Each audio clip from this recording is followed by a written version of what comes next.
Welcome back to Local Talent. With us today in studio, Derek Sanchez. You want to give everybody the elevator pitch, who you are, what you do, and who you do it to? Yeah, man, my name is Derek Sanchez, right? Dr. Derek Sanchez. I'm a physical therapist here in Shirt, Cibolo, Selmer. I've been here for about 16 and a half years. Spine and joint guy. You know, I've seen a lot of patients, a lot of people from this area, and then I make pizza. Yeah. So, daddy, of course, I'm a daddy and a husband. And how long you been married? We've been married, 12 years now? 12 years? 12 years. I dated the girl for 10. Oh, you made her wait, huh? Yeah, man.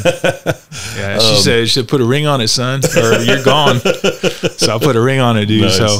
So we were best friends, and then we started dating, and then got married. We've been together 12 years. So I've been with her like 20-something years, really. Nice. It's my girl. How many kids do you have?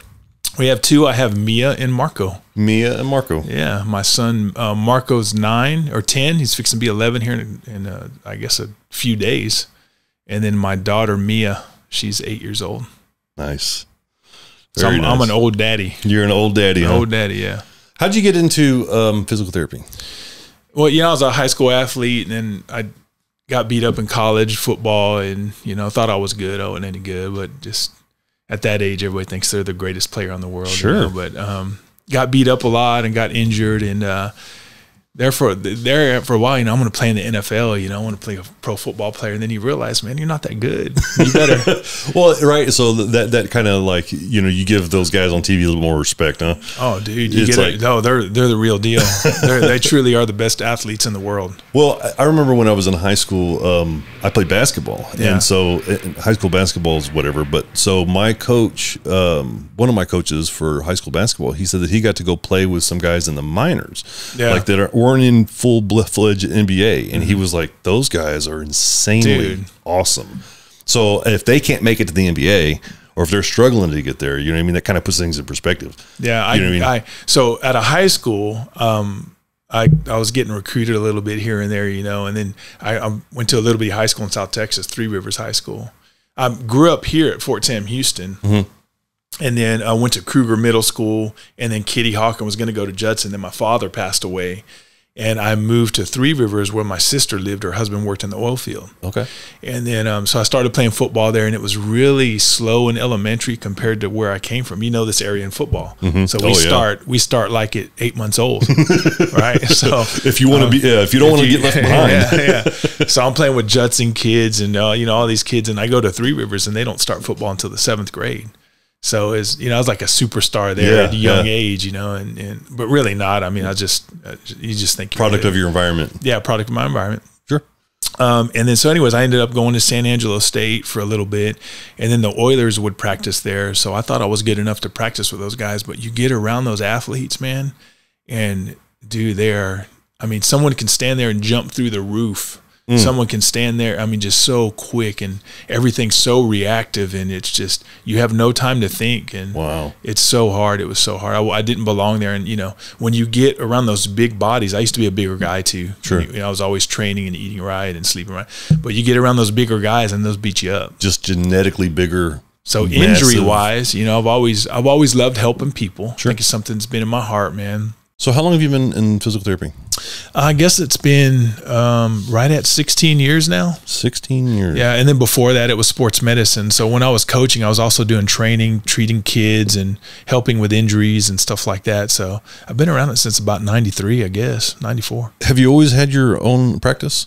No, my first job as a physical therapist, I needed to make money because I was broke.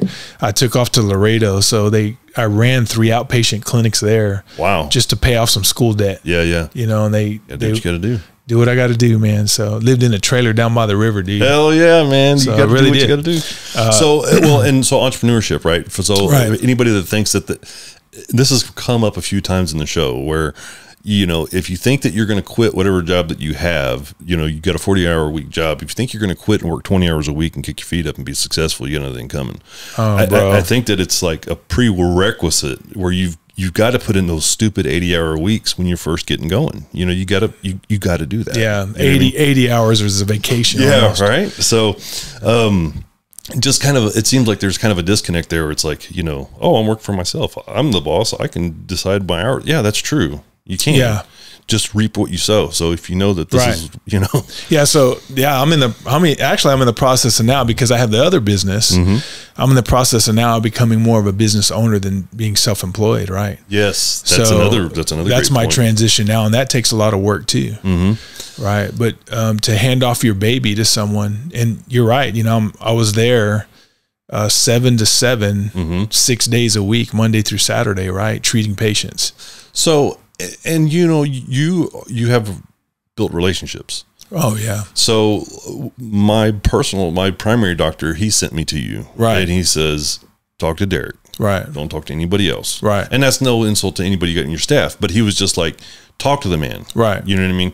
And then, so like, I've had other people at your place work on me, and no problems, but the initial sitting down, talking to you, you know, there's that relationship. I got that trust with Dittman, you know what I mean? Right. So how does that weigh on you whenever you're trying to transition to business owner? I mean, dude, it's hard. That's my baby. Yeah. You know, and people, no one will care for your business like you. And nobody should. Right. Nobody should care for your business. They're coming in to work, and once in a while you'll find a really dedicated person to their craft. Sure. But they're coming in to make money, and they're paid for their license and their, you know, their time. And when I pay them to do it, I pay them well. I expect greatness. Sure. If they're not great, I just fire them. I kind of treat it like a football team. Okay. Right. You got 11 guys. You're going to put the best 11 on the field. If one of them doesn't cut it, you find someone else that will. Yeah. And there's people pretty hungry for that job. It is changing though. Yeah. Physical therapists, specifically doctors, you know, they're coming out as doctors of physical therapy now when they graduate. So when I was out, it was a master's, and I had to go back and get my doctorate. Okay. But these guys expect the world, like, and they will come in and work, and then if you don't give them exactly what they want, they split because someone else is. Wow. There's companies out there that aren't physical therapy companies, but they've started a physical therapy business. They're backed by big money and big farm, yep. and they're hiring these PTs to almost be crappy. Wow. Because big farm, it's so interesting what's going on right now. Big pharma wants to control the medical world, of course. I had a Harlan Pickett on here. I don't know if you know who that is. I had Harlan Pickett on here. He's an insurance broker, and he told me that United Healthcare owns the biggest share of, like they're buying up practices. They're in bed with each other. They are, man. And I was crazy. Like, that seems like such a conflict of interest. Oh man. You know? And then what do we do? What do physical therapists do? A good one is going to heal you without a scalpel, right? Without a medicine. Without medicine. Right. They're going to not heal you, but they're going to guide you in healing, right? So what we're seeing now, it's just interesting, is that big pharma has stepped in and started buying up insurance companies. So insurance companies are dictating treatments to us. Like they're saying, okay, they can have 3 visits. They can have 4 visits, but we want them on this medicine, this medicine, this medicine. Oh my God. So if you're on a bunch of painkillers, I don't know if I'm getting you better or not. I don't know if what we're doing is improving you. You're on painkillers. Right. Right. So, it's just interesting what's going on. But going back to the PTs, yeah, they're coming out.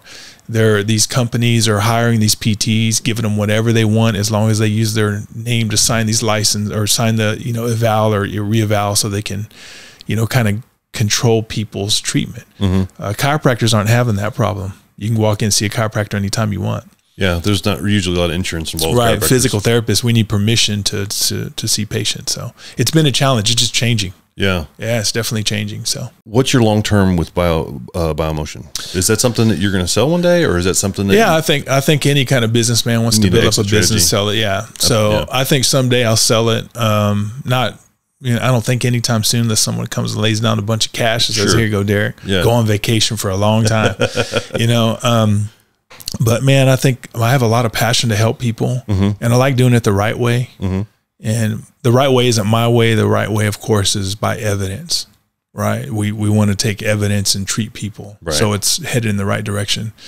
And if I can get younger PTs and train them to do it correctly and to do it evidentially, we're really good at what we do. So how does the law of the land, when it comes to insurance and big pharma and this change that you're seeing, how do you anticipate being able to maneuver around that, or work with that? So I've had some offers for my clinic, and they are from insurance companies. Is that right? Very interesting. They want to keep my name. They wanted to use everything I've built up, but they wanted to control it with the insurance. Wow. And I've had another offer too from a local kind of a chain physical therapy clinic. They sell it as they're a small hometown clinic, but they have like 160 clinics all across the nation, right? So, but I've had an offer from them because our location is awesome. Yeah. Oh yeah, y'all are in where just everybody sees us. We're in a location, and the amount of referrals we get from just walk in or just our online reviews is awesome, man. So, it is a going, thriving business. And then you've built it, and it's hard to, after you've gotten there, like, dude, do I sell this thing? I'm here. We're going. Well, your name's attached to it. Yeah. That's the hard part for me. Yeah. Pizza. Yeah. How'd you get into pizza? So first of all, what's the name of your second business? So the name of the pizzeria is Mia Marco's, named after my children, my daughter and my son. That's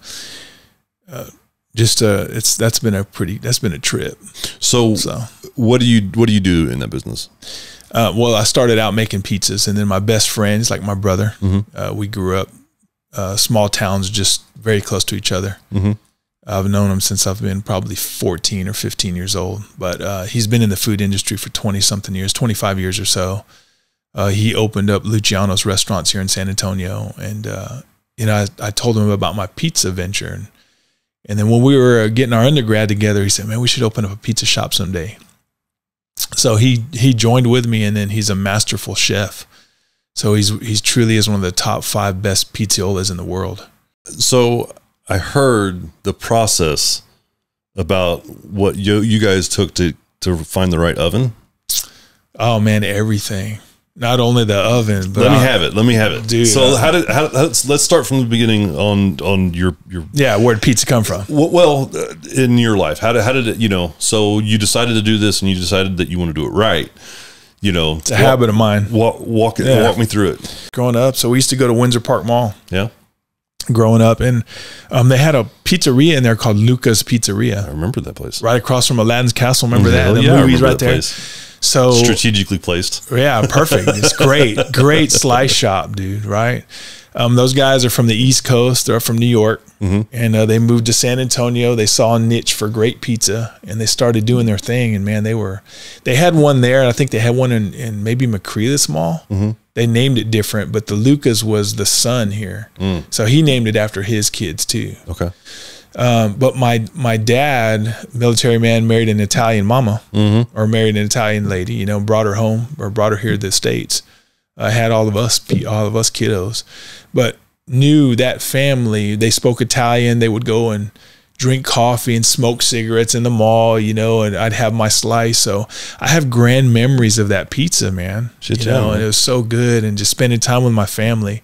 And still, I'm 50. I lost my dad when I was 12, and I miss him every day. Yeah, I miss my dad every day, dude. So, and my mom. My mom passed too. But we'd go there, and then that flavor of that pizza, that's all I ever wanted. There was these other chain restaurants at the time popping up. This is like late 70s, right? Early 80s. And they were garbage compared to that pizza. So when my dad brought home Luca's Pizza, we would go have pizza. That's where we'd go. Treat, yeah. Right? So I stayed with my sister in Three Rivers. They don't have football in Italy. Okay. Right? Stayed with my sister in Three Rivers, and then they don't have pizza there at all. So as soon as I could, I bought a car, and the first day I bought my car, I drove to Luca's Pizza. Well, when I got there, it was closed down. And I'm like, oh man, that hurt, man. Yeah. I almost cried. What do I do? Yeah, it was gone. So, to fast forward to all my life, I had that flavor in my head, those memories in my head. So everywhere I've ever traveled, all around the world, wherever I've traveled, I've looked for pizza like that. Well, I have family in Italy. I go stay in Italy. They have some pizzerias. My family does. And they have hotels or owners of pizzerias and hotels. So I go and eat their pizza. I'm like, it's great. It's awesome. It's Italian pizza. They cook it 90 seconds in a wood brick oven. Phenomenal tomatoes, phenomenal product. It wasn't the pizza I was looking for, but it was delicious, no doubt. Italians, it's where it originated, man, right there in Naples, right? So still looking for this pizza. So lo and behold, I'm a physical therapist already, and I specialize in manual medicine, as you know. I worked on you.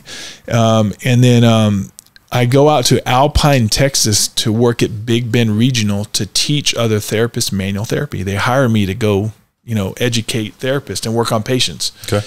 So and everywhere I go, it's like, hey man, where's good pizza?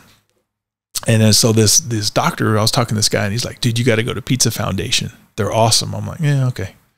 I'll be the judge of that. Yeah. I've heard this before. Yeah. Many times. Right. I'm like, okay, West Texas. And then I asked somebody, I say, man, do you got any good pizza around here? Oh, dude, you got to go to Pizza Foundation. I'm like, is that the only pizzeria around here? And they're like, no, there's like 2 or 3. And Marfa in that area is like a big like hipster area, and a bunch of bikers go out there. Yep. It's a really cool area, So I jump on my truck and I drove over to Marfa, and I go to Pizza Foundation. It's this old gas station they turned into a pizzeria. So I walk in and say, hey, dude, let me have a slice. And he looked at me and goes, well, no one asks for a slice unless they know pizza. Like if you go up to a pizza place and go, hey, let me have a slice, it means let me have a slice of cheese. Yeah. But that's like message to us, like, your stuff. Yeah. Okay. So he cuts me a slice of cheese and I eat the slice. I'm like, oh shit, no way. Okay. It was so close. Oh, dude, it was so close. So I called my wife. I said, hey, man, I'm out here. And she knows my story. So I'm out here and I can't believe I'm in Marfa and I have this slice and it's like home. It's like almost. Yeah. So I'm bringing you a pizza. So I went back and got some pizza. And I drove them back here. We were living downtown San Antonio at that time. So I drove them back downtown San Antonio. That's not a short drive. Not a short drive, dude. I had like 5 pizzas. All right. And I got them home, reheated them up in the oven. And she's like, oh, man, that is awesome. I said, that's kind of what I had growing up, And all the way home, I was thinking, there's no way I can come to Marfa to get this pizza. It's too long. I can't fly it in. I'm going to make it myself.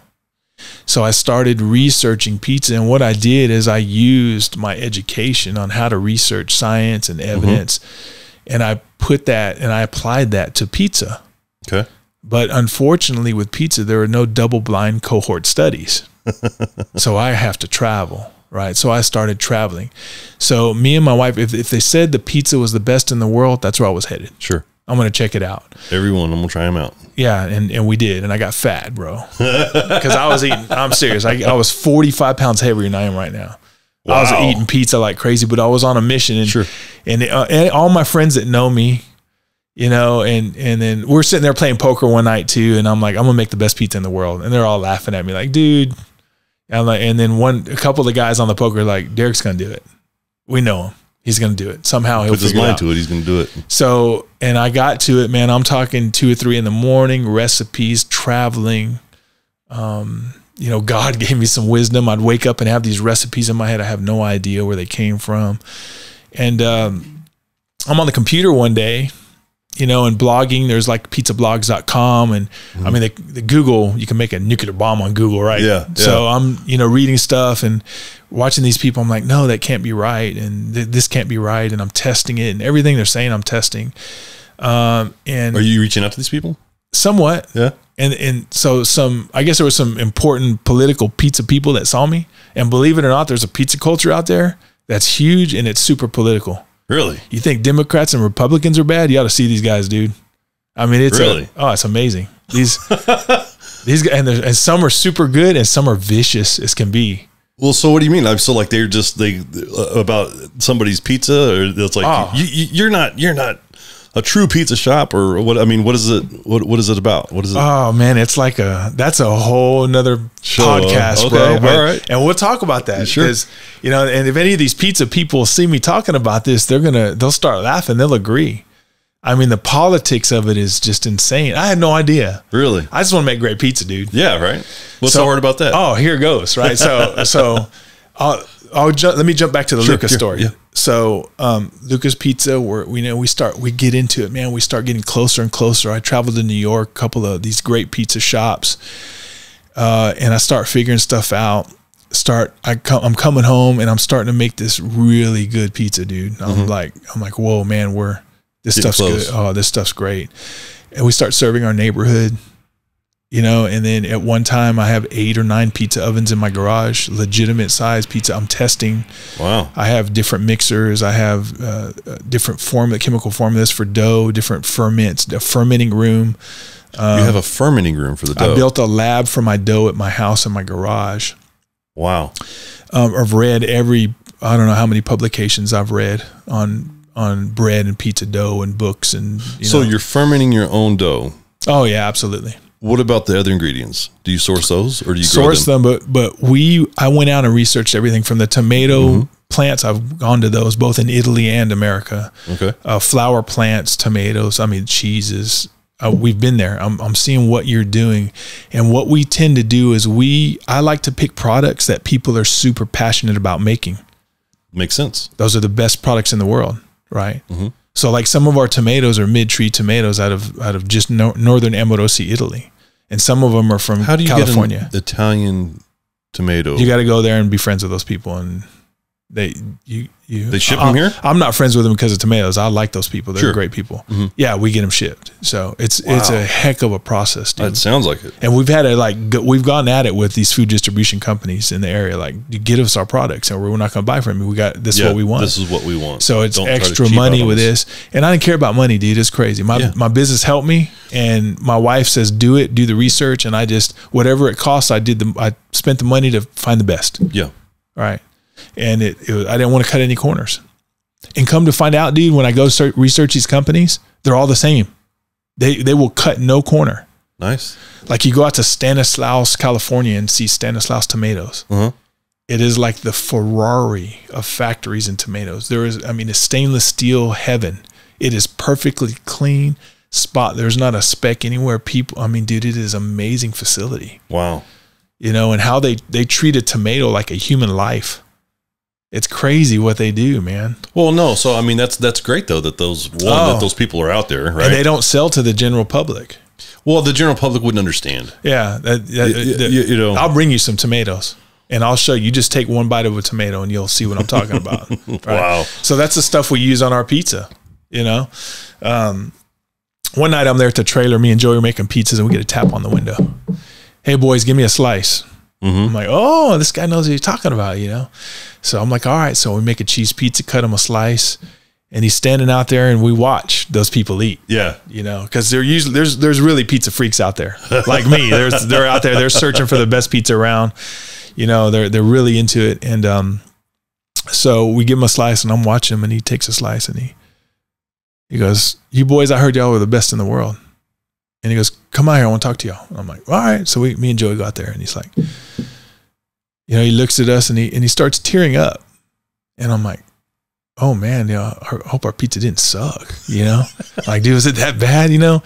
You know, and he says, I can't believe this pizza's here again. And I'm like, what do you mean again? And he goes, my name's Carlo Luca. Oh, you're kidding. And my daddy was, you know, Vincenzo, you know? And I'm like, oh, wow, man. And I said, dude, let me tell you a story. And he goes, I remember your Papa Marvin, and I remember you as a boy, I think, but I would certainly remember your mom and your dad, and y'all would come to the pizzeria all the time. I'm like, yeah, man. He goes, dude, y'all's pizza is better than ours. It's better. A compliment. But oh, dude, it's like, man, that's wow, man. You know, so what is my goal? My goal was to make the best pizza in the world. I didn't know it was going to turn into this business. Yeah. Well, I just want to do it at home. Yeah. But we started serving people in my neighborhood. I'm talking 50, 60 pies. People are coming by, and we're giving them away. And then people are giving like $5 a pie, $6, you know, giving donations. Thanks. Can't sell it. I'm not a business. Right. So people are coming by, picking up pizza. And then, you know, we're like, dude, we got to do something with this. We're making too big to ignore. We're making legitimate, real stuff. Yeah. And I'm like, but I have to test it. I'm like, we're doing really good stuff. I'm going to buy a food truck anyways. Let's buy this food truck or trailer. Mm-hmm. Let's slap it together. You know, let's get the right stuff in there. Let's do our thing, Joey. And Joey Hernandez is he's like my brother, like my partner in this thing. Okay. So let's do everything right off the bat, and let's see what happens. So we put it together. And then I get invited to this pizza contest called the Caputo Cup. And it's supposedly the best pizza makers in the world go to New York, and they battle it out for the best of the best. Right. And I'm like, it's an honor to be invited. No, I'm from Texas, dude. I'm from South Texas. These guys are New Yorkers and Italian. You know, I have some Italian blood in me, right? And so I go up to New York. They're a little bit. They have a little more advantage. Oh, dude, yeah. And then, you know, like, yeah, how you doing? I'm like, hey, what's up, son? And like, oh, yeah. They're like, oh, crap, what's this guy from? You know. So I enter my pizza, and like some of the best bread makers, James Beard award-winning bread makers are judging. They got their own Netflix shows, and they're, you know, they've been on all kinds of TV, man. And these guys, and I know them. I know who these guys are, and I'm making a pizza for them. And then, so I make my pizza for them, and the scores come out, and I get 6th out of a ton of people. I don't know, 400 or 500 people. I don't know how many people were in this thing. Pretty close. There's a lot of people, and I get 6th. I'm like, oh man. Then one of the judges came and talked to me, who's my friend now. Yeah. And he said, dude, you maybe should have won that thing. And then, but this other lady who made this pizza, she made it with like anchovy marinara sauce. Dude, it was freaking, I took a bite of it and knew right away it won. Yeah. And I knew it won because of the ferment of the dough. The dough is what made that pizza win. The dough makes the pizza. The dough is a foundation of a house. Okay. The dough is all of it, right? So I knew by tasting, I said, oh man, she won. And I told Joey she won. And I was like, no, man, all these other great pizza makers, I'm saying, man, she won. And she won. And that told me a few things. That told me I have the right palate to know. I know what's really, really good, right? I mean, for some reason, God gave me the wisdom to know what was really good bread and really good pizza. And then, and then I told Joey, and I came home, and I talked to that judge. I came home, and I told my wife, I'm going to go back and win it next year. She goes, you think so? And I said, I know I'm going to do it. So I went to work, man. I went to work searching for a certain type of flavor, and I did it all with science and ferment and a ton of hard work. And I went back and won. So we won a world championship. And you won a world, you are a world champion pizza maker. Yeah, and it's and then we won again, and then we won again. So we've won 3 world championships, and we won it in different categories. So I didn't want to go and you won it in different categories each time. Each time. So like each time was that intentional? Like yes, absolutely like, I'm going to win it in this category this time. Absolutely intentional. So we have one more category to win, and we're the only team ever in the history to win them all. So I think that's true. I don't know. What are the categories? So there's traditional, there's non-traditional, there was Roman style or pan pizza. Right. And there's gluten-free, and then there's Neapolitan. That's an Italian division. I might mess with that. We'll see. I don't know. I'm a competitor, dude, right? Football player. I can tell you right now, you're going to. I'm a competitor, and I know the guys that can teach me how to make that pizza. They're the world champions in it. So I know how to do fermenting on that dough specifically. So we win, and that motivates me. I'm like, I'm going to go kick everybody's ass at everything, dude. Right. And when I first won it, you're lucky. You're lucky. You're a Texan. Sure. You're a doctor, stay out of this business. I got a lot of that. The Italians, I understand really? Italian. You got pushback. Oh, bro. Politics are crazy. So like they felt threatened. Dude, I would go, I understand Italian, right? I grew up around it. So I'd go in a booth, and you just hear what these people are saying. I don't repeat it here. Okay. But they're horrible. And I'm like, that guy's an idiot. That guy's he just thinks he's awesome. I'm like, I don't. But I kicked your ass at your own game, Jack. Yeah. And I'm going to do it again. Because I'm a competitor. We're competitors. You're an athlete. I was an athlete. We're athletes too. We're competitors. You're a three-time world champion right now, pizza maker. What 3 have you won? What 3 categories? So traditional, pan, and gluten-free, and then I won the non-traditional, and I got 3rd. You have a couple years ago. Won a record in gluten-free. We've won gluten-free world championship. So do you offer all of these types? So no, not in the food truck, but we will with the pizzeria. Okay. Gluten-free, you have to keep the environment as best you can gluten-free. Can't do that in a little bitty trailer. Yeah. Pan pizza takes up a lot of room. These pans are huge. It's a different kind of bake. Okay. We needed a bigger kitchen, and it's fermented in a different way. But now we have that. We're building it right now. You're building a pizzeria? Building it right now. Yeah. Congratulations, man. Where is that? Right here, Selma. So believe it or not, we have our food truck here, right here in Selma. So in front of the Catholic Church. Right. So is that the only place you set up? That's it. Really? Yeah. We used to go different places, man. But okay, because I feel like I've seen yeah, we would go like Old Main, or we'd go. That's a great place. We'd go to different places, and then we got a lot of hate mail. Like, dude, where's my pizza? So people are. Hold on. What do you mean you get a lot of hate mail? When you're not people are, creatures of habit. So we're lined up to sell pizza like it, where we line up and we're not there. We got the dude, I hate y'all. Where's my pizza? I got to go travel here and there for you. I got to find you. Oh man, a lot of it. So I said, let's just stay. Wow. Let's just stay, man. I mean, we'll just stay. You notice any difference in business if you be in one spot? Yeah, it went way up. It went way up. Oh yeah. It went up 31%. So staying in one spot. Huge difference. Yeah, stay in one spot. Right. Yeah, people get used to it. They go there, and we love our people that come, because a lot of people that come really love great pizza. Yeah. Do you feel like your effort is wasted on somebody with no palate? I don't care. Okay. Maybe. Really. So if somebody comes up maybe, no, man. My best pizza in the world may not be theirs. I've had some reviews like, you suck, Pizza Hut's better. Really? And I'm like, okay. Oh, come on. Oh no, go look. Yeah, go look. Pizza Hut is better. Yeah, but Papa John's, you guys are garbage. And I'm like, well, maybe your palate is so used to eating that trash. Yeah. That, and that's full of sugar and, bromated flour and all this kind of, I can't say anything. I don't get sued or anything. Sure. It's just different than ours. Right. I don't know, man. And let's take it the other way, right? Is it wasted? I don't know. Well, let's say, good question. Let's say if somebody comes in is just like, hey, I'm looking for a quick bite to eat before I go back to work, and they gobble it down, and it's just like they throw the trash away, and it's like, all right, thanks, see you tomorrow. Yeah. So, man, that's interesting you say that, dude. In San Antonio, I think in this area we call them sharks. They want as much food as they can for as cheap as they can get it.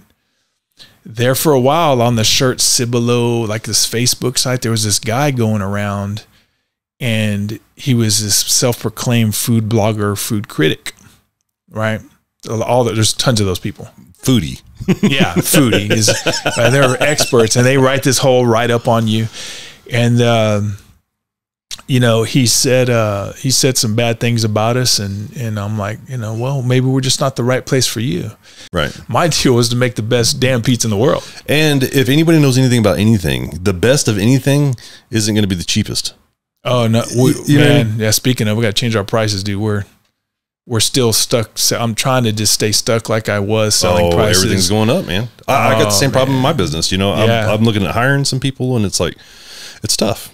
Yeah, our food doubled for sure in price, and we've only gone up like 10%. I was going to say, I don't even think it's crazy. Double probably sounds pretty conservative, considering you get the tomatoes from Italy. Our pepperoni, right? Our pepperoni are special to us. We get them from a secret location, right? So, but they went from like $95 to $200. Oh my gosh!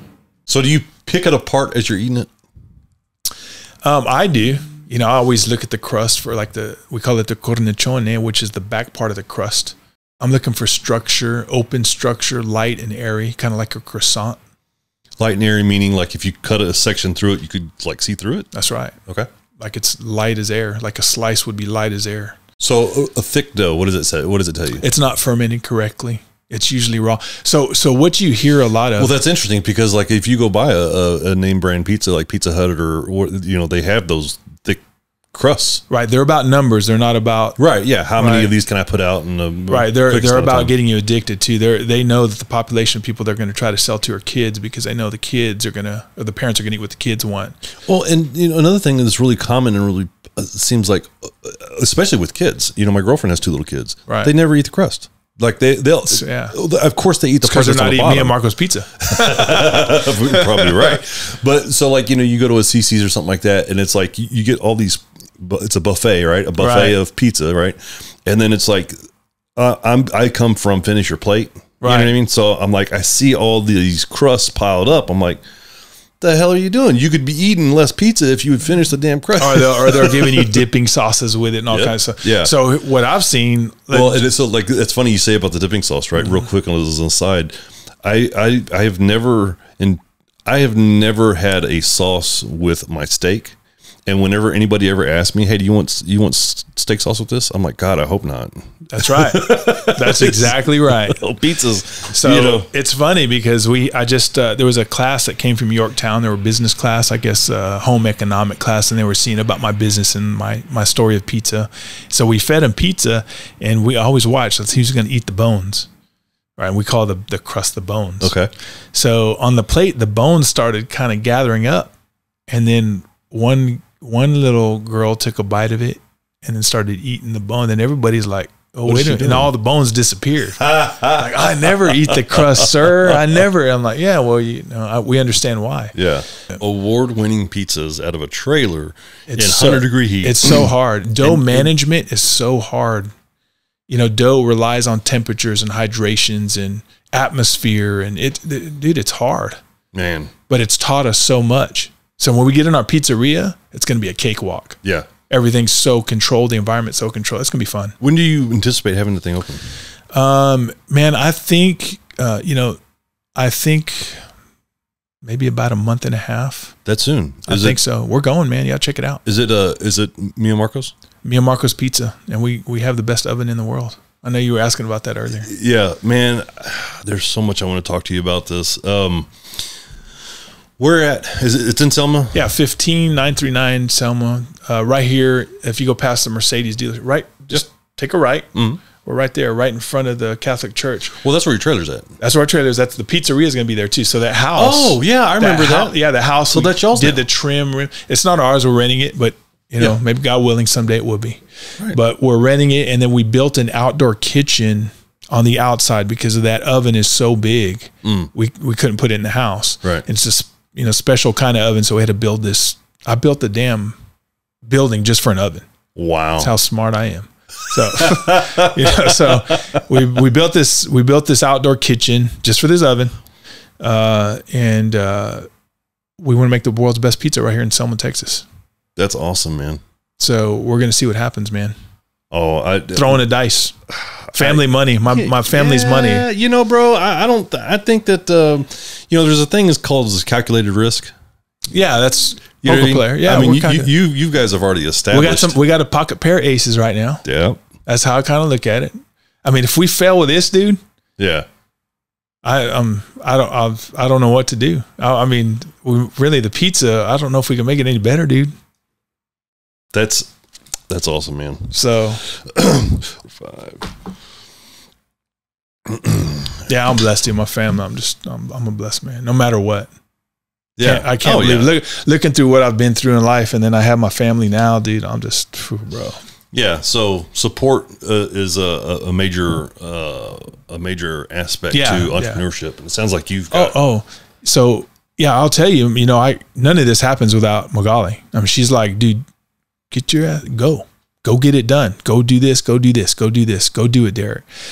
We just got invited. I'll be going to Argentina in a couple weeks. We got invited to compete against the world's best in pizza.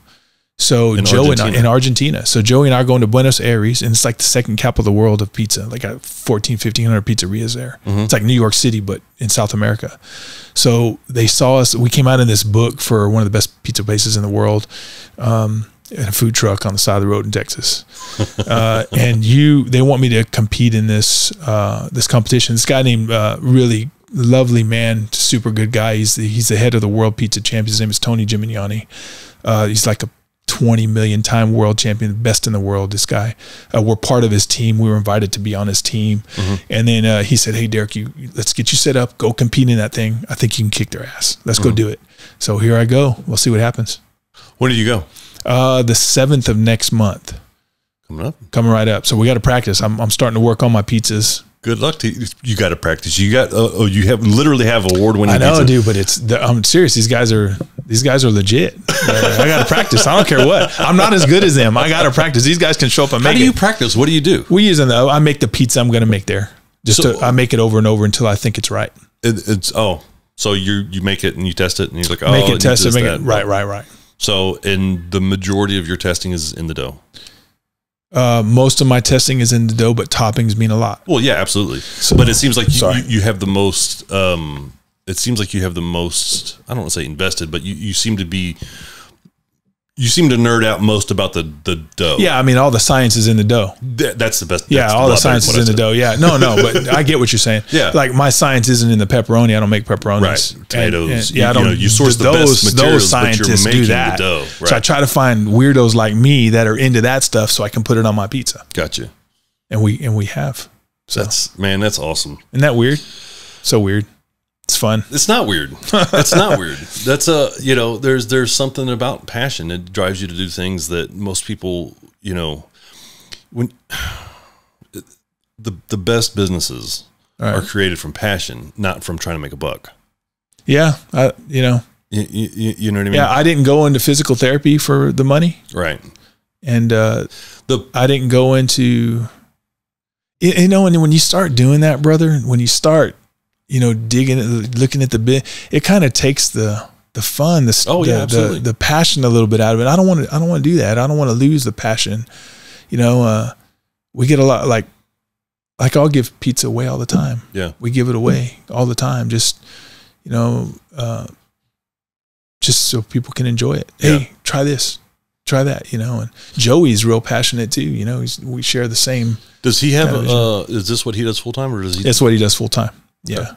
He completely runs it. So whenever you get the pizzeria running, how often are you going to be in there? I'll be there a lot. Yeah. I just hired another therapist for my clinic, so I'll be able to back out a little bit, and then go into my go into the pizzeria and kind of sculpt that environment there. Okay. And make sure it's going good. And it's kind of cool now. I can stand back and look at a pizza and know. Yeah. I just look at it and know. So, but we got to fine tune it in a new environment. Mm-hmm. It's going to be easier. Okay. We have an oven that basically does it for us. Well, anybody that uses tools of any kind, whether it's an oven or whatever, if you have the right tools for the right job, but also if you have enough space for those tools, right? You know what I mean? Like you said earlier, working out of a trailer it's been an experience for you, but it's very limiting. You know very, what I mean? Yeah. So it's taught us a lot, but man, you get to when you come eat a pie at our new place, you're gonna have like the experience. Shit! Like this is good. I've never had anything like this. We get a lot of reviews like that too. So we've never had anything like this. This is so amazing. So that makes us happy. Well, and I was asking about the gluten because earlier because I don't have any gluten allergy or anything like that. Mm-hmm. But my sister-in-law, she has an issue with her thyroid that she's learned to cut out gluten in her diet, and then it really helps with her thyroid. So she's always like the odd man out when it comes time to eat. And I'm like, dude, I'm a garbage disposal. I'm the opposite of your palate. Right. That's why I was asking kind of earlier, like, dude, if I just shove this pizza in my mouth, are you going to be like, dude, get the hell out of here? No. But after you swallow it and like 10 minutes later, you're going like, damn, that's good. I better slow down and enjoy that thing. So my sister-in-law, she's, like we go places or whatever. And I'm like, sis, just get whatever you want. Right. We can share it because I can eat anything.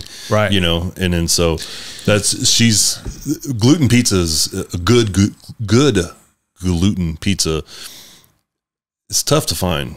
You know what I mean? It's insane to find. So here's the thing, and without getting too much of the science, people are having problems with gluten because the gluten, just the bread's not getting fermented correctly. Bread, there's a process of fermentation that allows bread to ferment naturally. Mm-hmm. But in the world we live in today, everything is so fast. Mm-hmm. So they add chemicals to bread, and it messes people up. So is it really the gluten, or is it all these fermenting chemicals they're adding, or You can look at a slice of bread. It like takes forever to mold now. Right. There's a reason for that. And that's a problem. Right. Speaking of ferment, when there's pizzerias in the area, they used to have signs. Pizzerias all over the place that have signs. Oh, come in. We make dough fresh daily. Mm-hmm. Right. And everybody's like, oh wow, they make their dough fresh daily. That's a problem. Yeah. You don't go to like a vineyard. Yeah. And they say, oh, we make wine fresh daily. Right. You don't do that. Right. So bread has to be fermented over time. So a couple of pizzerias have caught on to what we're doing. Now they're saying, oh, we ferment for 2 days now. Oh, so yeah, they caught on to what we're doing. But do they though? Do you think? I mean, I know you've tried the pizza. They don't. No. They just put a sign out in the yard. Yes. Maybe 1 or 2 doughs or something maybe in there, but I haven't had one that ferments 2 days around here. And I've eaten every pizza in San Antonio, almost every single pizza. Sheesh.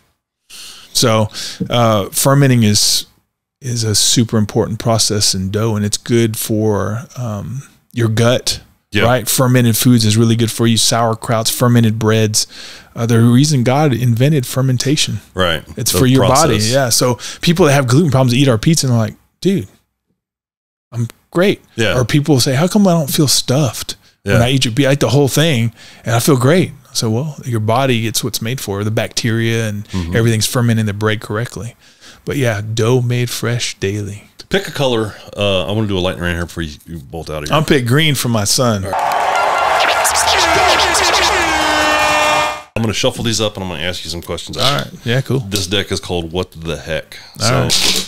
This is something that is green for you, Marco. Have you ever been electrocuted?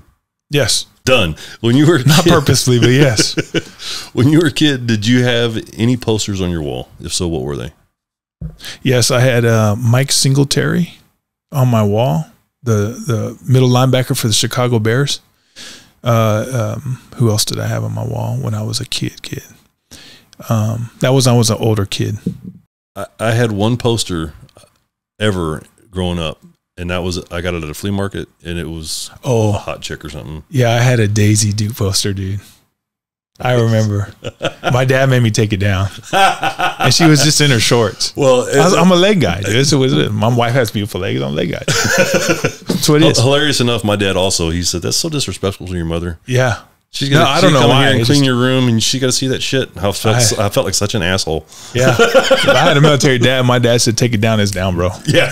Yes, sir. No problem. No problem. Yeah. Do you have a favorite number? Any particular reason why you have? 24, maybe. Football number, maybe. Football number? Yeah.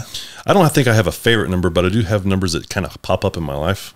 Me too. Frequently. It's kind of weird. Very weird. You know, like 43, that pops up in my life a lot for some reason. I have 9 pop up a lot. Shit, I just realized 43. I'm 42.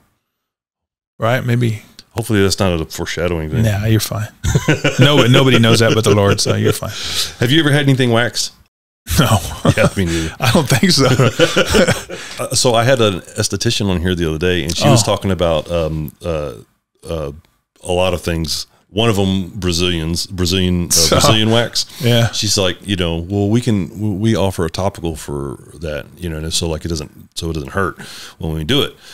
But she goes, there's a lot of gals that come in here and just get it done. They don't need one. And I'm like, you offering some pain numbing and they don't take it?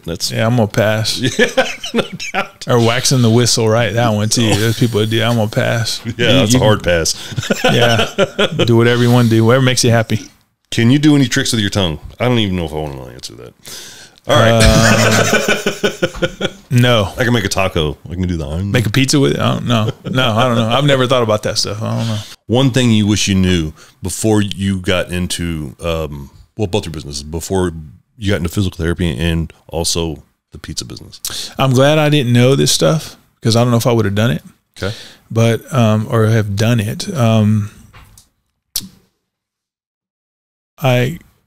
You make mistakes when you don't know what you're doing. Yeah, no, that's a blessing. So, but I guess one thing in the physical therapy world I wish I would have known was the viciousness of the insurance companies. Yeah. Yeah, they're vicious. The man behind the curtain, huh? Yeah, there's someone sitting in a desk that's paid to not pay you. That's incredible. So we do good work. I don't think you can pay me 5 cents to work on someone. Or you can pay me 10 million. I just prefer the 10 million. Yeah, sure, of course. But you don't think about this stuff. So you have to hire someone to go after them. So I have I have a whole different department of my business that strictly goes after the money. And so for those of you that don't know much about business, what that means is that he's got to charge more for his service, because you got to recoup that cost that you now have to, basically put in for red tape. Right. And and imagine a person you have to hire to do that. They're not happy daily. Oh yeah. Right. So it's a tough job, man. They got to, and they're likely not reaching out to people that are happy. Right. and you need every penny to survive. Yep. So they got to fight for every penny. Mm-hmm. Like, and then, it's a vicious cycle. It's interesting, man. The biggest mistake you made in physical therapy? Business partner. Having a business partner? Yeah. Don't do it. Having one or the one that you had? The one that I had, probably. So if you had to do it over again, would you still elect to have a business partner? Man, you know what, dude? I can't say, I have to go back. You say that's a mistake, but it's not, because you learn and you fail forward. Sure. Right. So, that's one thing you always have to understand in business. As you know, you're going to fail, but just fail forward. Yeah. So it was a great blessing, actually. Okay. But it wasn't the easy road. No, you know, and I probably hit the home run in bad business partners. But was your business partner in the trade, or was he a financer? He was in the trade. Oh, wow. Yeah. What's the best advice you ever received? No bullshit. Is love one another as I love you. That's awesome. Who gave you that advice? Jesus. You know, how do you eat an elephant? One bite at a time. Yeah. You know, a little discouraging.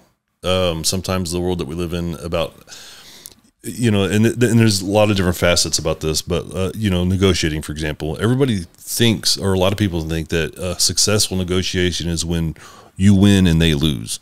You know what I mean? Yeah, and that's not a successful negotiation should be when both people win. Yeah. Or, you know, you have and I think that ties back into the love one another. Do you see direct competition to your business? Sure. I think, you know, I was with the first clinic here, and then now there's 7 of them. Mm-hmm. So, to stay competitive, you have to think of it like, I can't just let stuff go. You have to be a presence online. You have to market. You have to be really good at what you do. Mm-hmm. Right. I like that pressure. Okay. I like it. I enjoy it. I don't back down to it at all. Zero. I don't see it as a vicious competition. Right. I see it as a chess game. That's beautifully put. Chess. It is chess to me. Because, you know, some people will look at competition and say, okay, well, I need to go to, you know, Molotov cocktail their place of business, destroy something. A matter of fact, when we get so busy, I'll refer some of my patients to those clinics. What do you do to relax? What do you do to reset, unplug? I'm a researcher. I read. So I'm constantly reading. Does that bring you relaxation? It does. Yeah? Yeah, knowledge, the influx of knowledge relaxes me. What would you say is the biggest myth in physical therapy that you've run across? People have this idea that's just that we heal you, that a physical therapist heals you. Like in a visit. Yeah, people think that because you do. I mean, you heal you, we guide you. Right. I mean, we have the knowledge to over a long enough period of time. Right. You know, you show people the right things to do, and right. We create an environment of healing. But so we want your body to heal. The myth is you come in and fix me, like one shot pop. Like, yeah, pop. You're good. Yeah. Sometimes, just once in a great while. Yeah. Once in a great while, but mainly we see people that have habitual poor biomechanics. Yeah. Poor postures, poor walking habits. Chronic. You know, overweight, chronic. Chronic lifestyle. Bad eating habits. Yeah. And we coach them up on that. And then, man, if they follow it, sure enough, they heal. Mm-hmm. What about pizza? Is there a big myth that you're combating in pizza? That you can get it. You can get a pizza in about a minute and a half when it takes 4 days to make it. Like, I want it right now. So I want a Chick-fil-A. Boom, let's go. Mm. You know, we say that good or fast food. What do we say? Yeah, you can have it. Good food is not fast food, right? You know, or you can have it real good or real fast. You can't have both. That's a good way to put it. I say we're good food, not fast food. Yeah. So it really does take us 4 days to make your pizza. Wow, that's incredible. So we just really finishing it by baking it, top it, and bake a bread that takes 4 days to make. Wow.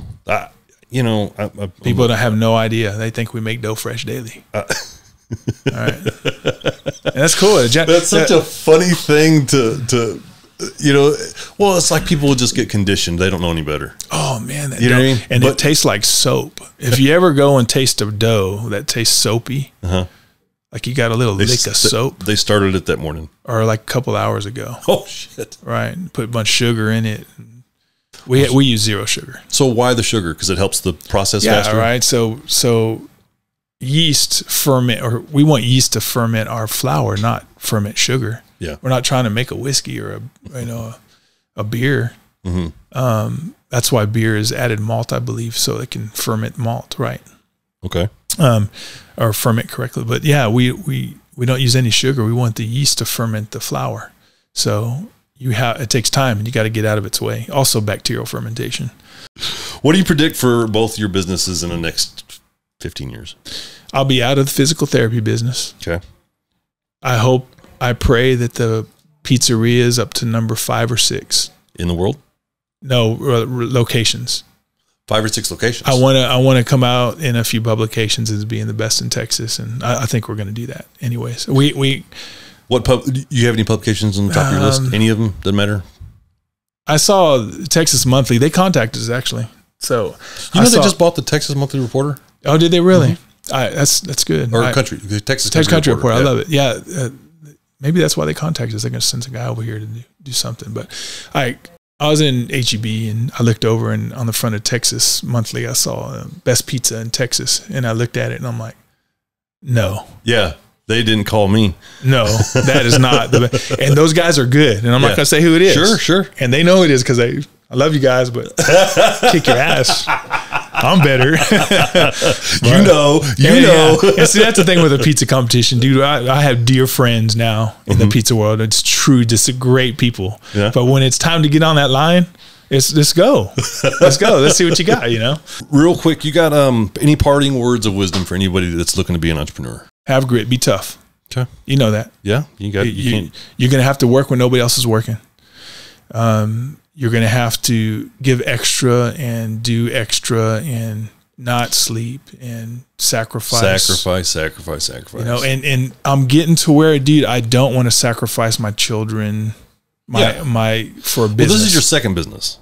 Yeah, so I'm at that point right now where I'm like, this one's second. I will not let it sacrifice my family life, my time. Yeah. I'm not here long. I'm their only daddy they're going to have, I hope. Yeah. Whether that's good or bad, it's not bad. But I want to make sure that I'm building this business so I can be with my family more. With PT, brother, I have to be there because I'm a licensed person. Right. You have to be there. I have to be there by law. But with pizza, you don't have to have licensed people making pizza. Right. You just have to have. I have to have very good trained that I'll train the crap out of people, right, to make pizza. So that's the difference there.